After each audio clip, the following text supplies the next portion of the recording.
let's do like pretend like I'm doing this here, like playing with some stuff. All right, what's up, everybody? So we just got back from the Virginia Triple Crown. If you don't know what the Virginia Triple Crown is, let me tell you real quick. The Virginia Triple Crown is this really cool area along the Appalachian Trail. It's near Roanoke, Virginia is probably the closest major landmark city, whatever. And so there's these three really kind of cool spots, one of which is McAfee Knob, which is one of the most popular, I don't know about most popular, but one of the highlights of the Appalachian Trail is McAfee Knob. And so what makes up the Triple Crown is Dragon's Tooth, McAfee Knob, and Tinker's Cliff. And so there are a few routes that you can take, the most popular being a loop, but that's not the one we did. What we did is a point-to-point, where you start basically at the parking lot of Dragon's Tooth and you hike along the Appalachian Trail. You hit Dragon's Tooth on day one, McAfee Knob and Tinker Cliff on day two, and then you kind of scoot around a reservoir lake, if you will, all the way back to Daleville, Virginia, which is where we started. In true fashion, there was a tropical storm that was coming through, and we decided to go for it anyway because the weather looked like we were far enough inland from the storm that it really wasn't going to matter too much, and we decided to just go for it because it looked like it was going to be good weather, and we really only get out when we can, so this was the weekend that we had, so we went for it. So we kicked things off by parking at Daleville and getting picked up by what I believe to be a local legend, Homer. He shuttled us to Dragon's Tooth. Homer's pretty awesome. If you've ever been shuttled in that area by Homer, he's a great guy. Lots of the locals and people in the hiking community around there know Homer. He does a lot of the trail work around there and stuff like that. So he shuttled us to the trailhead of Dragon's Tooth and let us off there, and we began on our way, and it was a pretty great day. Friday, it was like 75, it was beautiful, sunny, blue skies, white puffy clouds, the whole bit. So we start hiking up, and Homer gave us a great tip. So you kind of go up the approach trail, if you will, to Dragon's Tooth, and he told us, you come to a junction at the top where you're going to hike up to Dragon's Tooth, and what you want to do is drop your packs below that and then hike up Dragon's Tooth and climb. There's a few rock scrambles. It wouldn't be too difficult to do with a pack, but I think coming down, it would just be kind of annoying and cumbersome to come down with a pack. So that's what we did. We dropped our packs, we peed in the woods, and then we hiked up to the top of Dragon's Tooth, and that's where we ate lunch. I think we started on trail by like 11 o'clock in the morning. For us here in Eastern Virginia, it is about a 4-ish hour drive. So by the time we woke up and left around 5:30 in the morning, we got there around 10. We met Homer around 10 and got on trail by 11. So we were up there by like noonish anyway, and so we hiked up, sat on the top of Dragon's Tooth, and enjoyed the view and ate lunch, and then climbed back down. And then, the trail after that is pretty technical. So the first day is a long day. It's about 12 and a half miles and roughly 3,500 feet of elevation gains. So it's a long day, and it's not an easy hike. If you look at the stats and stuff, the elevation is you go down just to come back up. Your elevation loss and gain is almost equal. So every time you hike down a mountain, you are going to hike back almost the exact same distance back up. And there's some technical spots, there's some scrambly spots, there's some loose spots. We drank probably 3 liters of water each. It was warm in the sun and it was warm in the shade. It was just a warm day of hiking in general. So, but it was good. It's tough. And, if you know that trail, if you've ever hiked it before, then you kind of understand what you're getting into. It's not easy.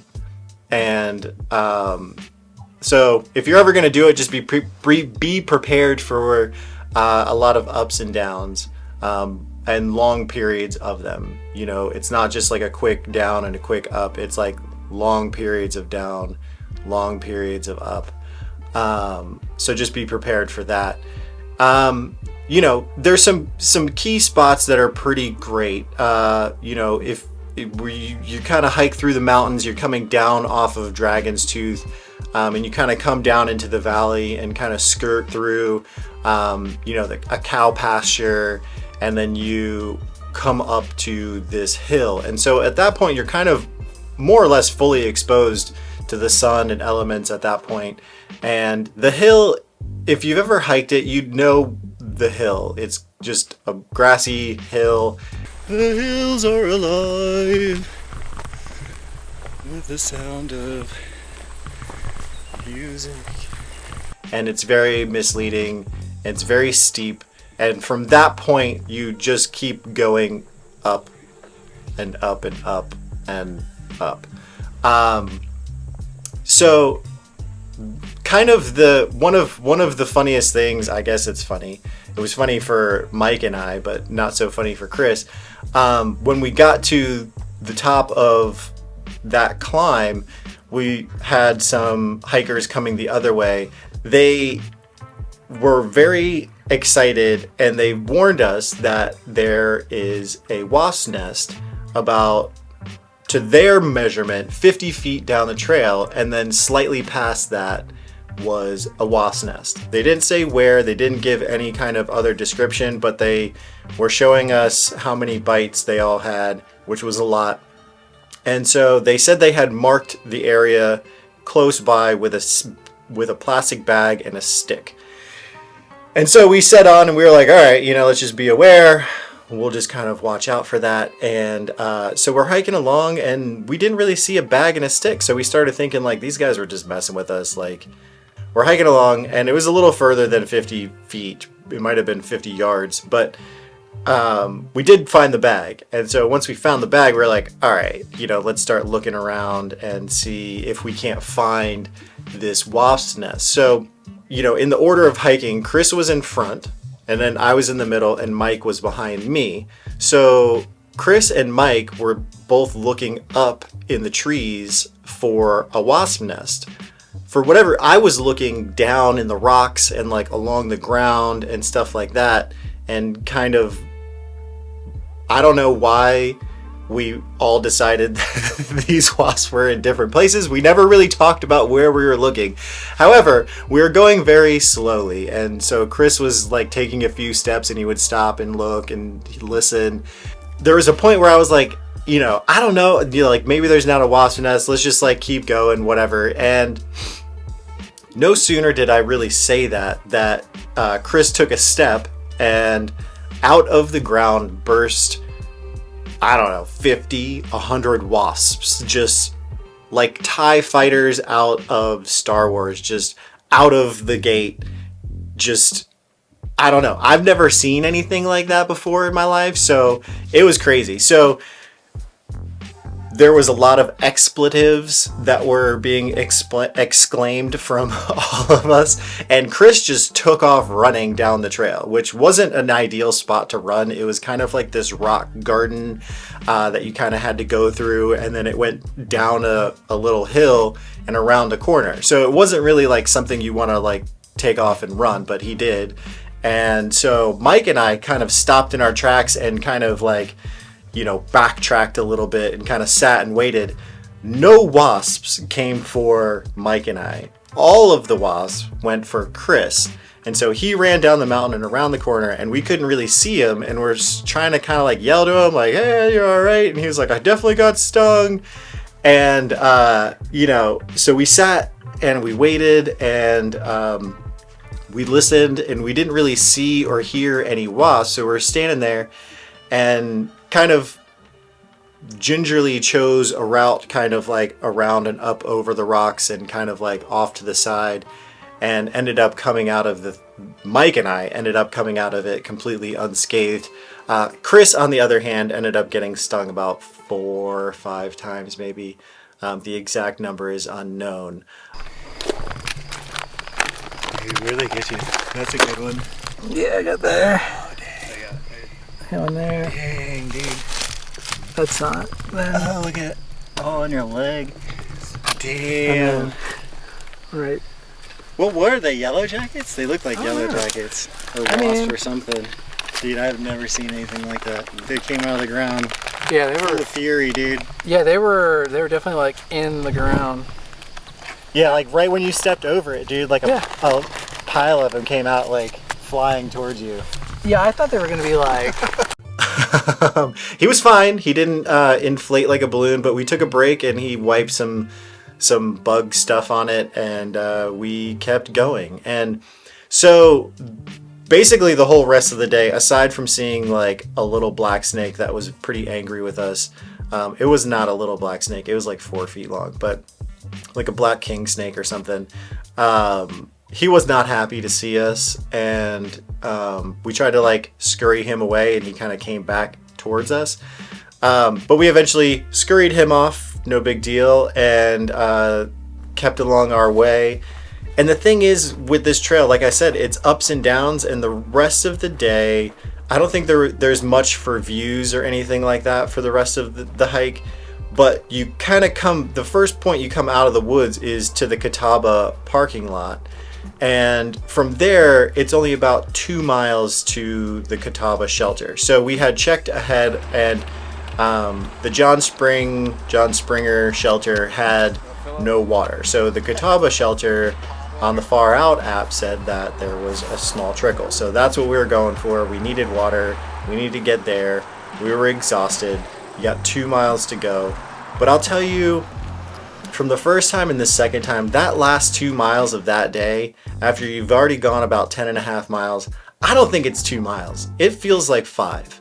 Like, it just takes forever. And it doesn't like let up. So you're still hiking up, and you're hiking up these stairs, these like man-made stairs and stuff. And it's just, I don't want to say it's the worst, but it's not. after like a long day like that, like it's just not great. Like we're just exhausted and ready to get to camp. So we finally do get to camp, and we're just beat. We get there, and we actually thought that the water source was dried up.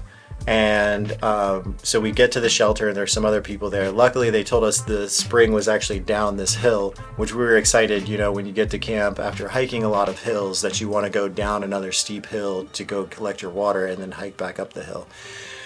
So we did that, and met a lovely thru hiker there. I don't recall her name, but she was going southbound. And then she also warned us that there had been a bear in camp last night that she had heard of, and, all lovely things. But, again, you never know what people tell you on trail, if they're trying to be serious or helpful, or just trying to like mess with you and scare you or whatever. So anyway, long story short, we didn't see a bear. However, it was an early night. I think Mike turned in about 8:30, and Chris and I relaxed around camp, and we ended up making like a small fire and then went to sleep.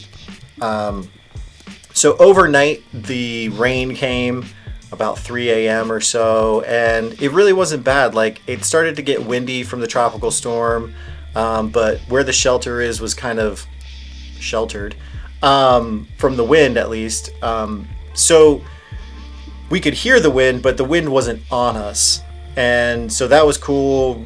Our tarps weren't flapping around and getting all crazy, but the rain came, and it wasn't hard. It was just like a heavy drizzle, if you will, all night and then into the morning. So we kind of slept in late, because it's easy to do when you have that nice like soft pitter patter on your tarp. And so in the morning it was still kind of rainy. So, you know, one good thing about sleeping in a hammock is that you have a tarp. And so basically what we did is I, without taking my tarp down, took my hammock down, and we all kind of congregated under my tarp and made breakfast, ate breakfast, got dressed, broke camp, and then it was still raining. So we suited up, put on all our rain gear. And so this was our first kind of hike that we did in bad rain. We've done like ice, we've done snow, but we've never really done rain before. But it only rained for maybe the first mile up to McAfee Knob. And in fact, we stopped halfway up and took off all our rain gear, you know, because you start to get hot, you know, and muggy and that stuff. It's all plasticky and not very breathable. So we disrobed our rain gear and went up to McAfee Knob. It was crazy windy up there.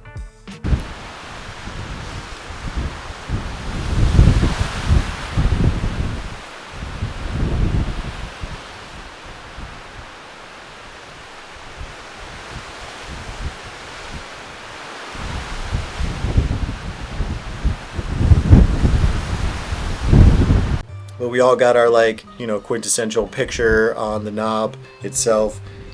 And then no sooner did I go up to the knob and get some footage of, like, out from the McAfee Knob itself, I turn around and I'm shutting my camera off and I stepped completely into a puddle. If you've ever been up there, there's these, like, little puddle, like, little, like, cutouts in the rock or whatever, and stepped, you know, right into one, fully submerged my foot.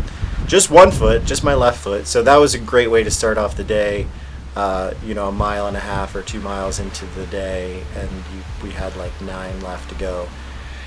So McAfee Knob is great. It's beautiful. You have tons of views up there. You have a view, you can see Tinker's Cliff from there and the whole valley and stuff like that. So we didn't hang out there for very long, just because it was windy and we had a big day, and we knew that there was going to be a break in the rain and the weather.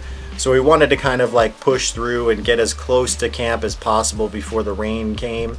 We pushed on, and so immediately when you get up to McAfee Knob, you go up to McAfee Knob and then immediately kind of come down, and then you just do ridge running basically for the whole rest of the day until you get to Tinker Cliff, and then it's kind of like a pretty serious push uphill to get up to the cliff. So we get down to Campbell Shelter, and I stopped. I had to like retie my shoe or something, and in that instant it starts raining again. So that was really the only other time we had to put all our rain gear back on.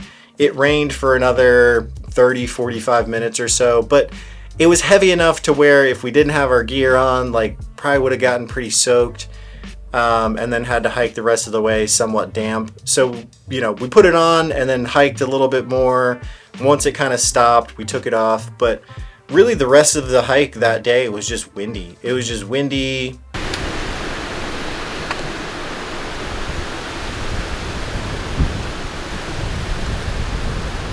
Windy, and the wind was coming from our left side at one point, and then it switched directions and was coming from our right side. But it wasn't bad. At least it wasn't like face on hiking directly into it all day, and it was really just kind of in big gusts and stuff like that, so it really wasn't that bad. And you know, we did hear some like trees snapping off. We saw one pretty big one kind of break off at one point. We stopped, but we knew that we had the limited amount of time, so eventually we got to Tinker's Cliff. We did the long push uphill, which it's tough. Like, you get to this one spot where you're just looking at this uphill and it looks like you're just looking at a wall with a trail going up it, and you're like, how, like, you just gotta go up this hill.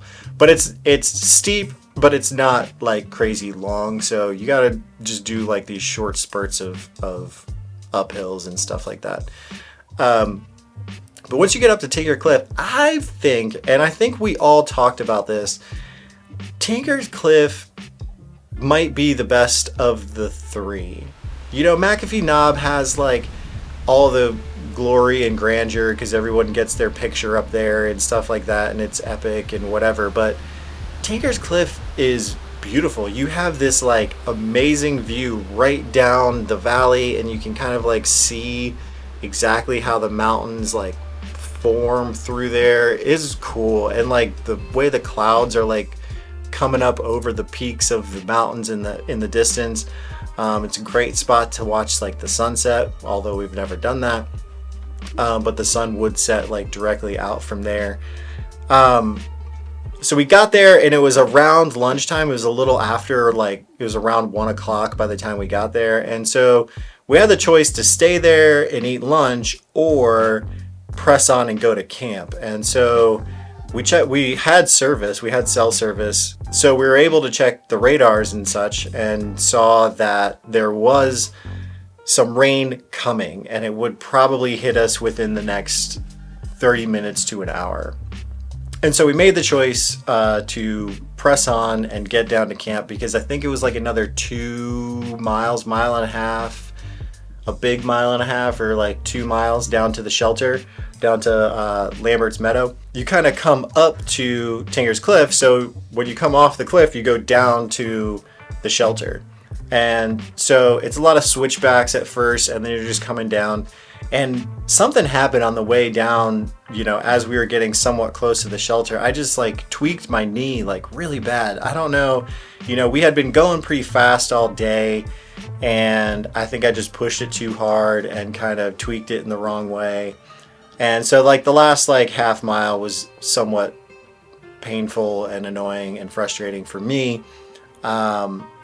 I would have felt worse had we gotten stuck in the rain, but we made it to the shelter and were able to get set up just in time as the rain came.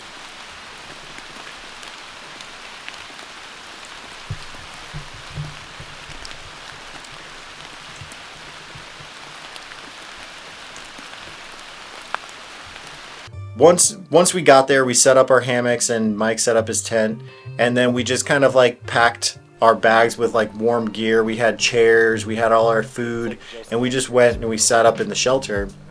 We weren't expecting anybody else to come.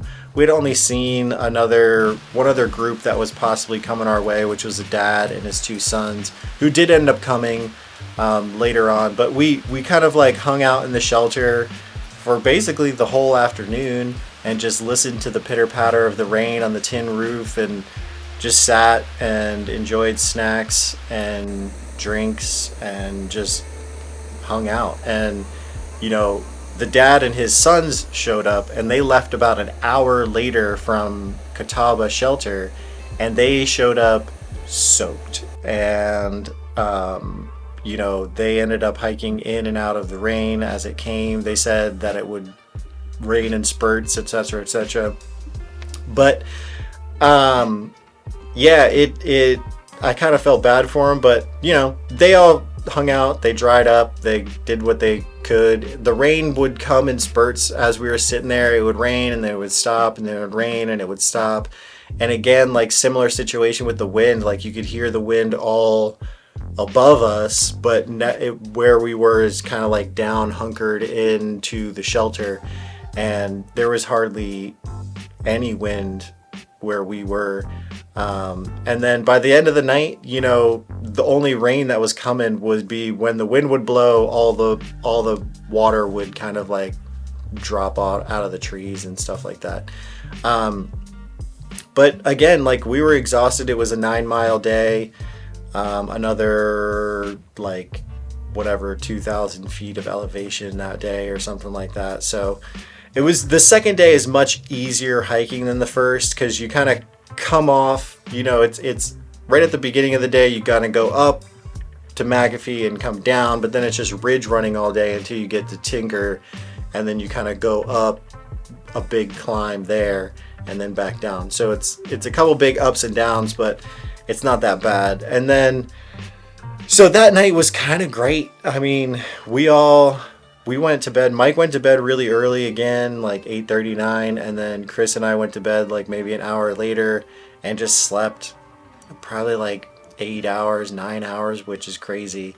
for us for real life. You know, we all have families and kids and jobs and get up early and sleep late and whatever. So, or go to bed late, sleep, get up early, whatever.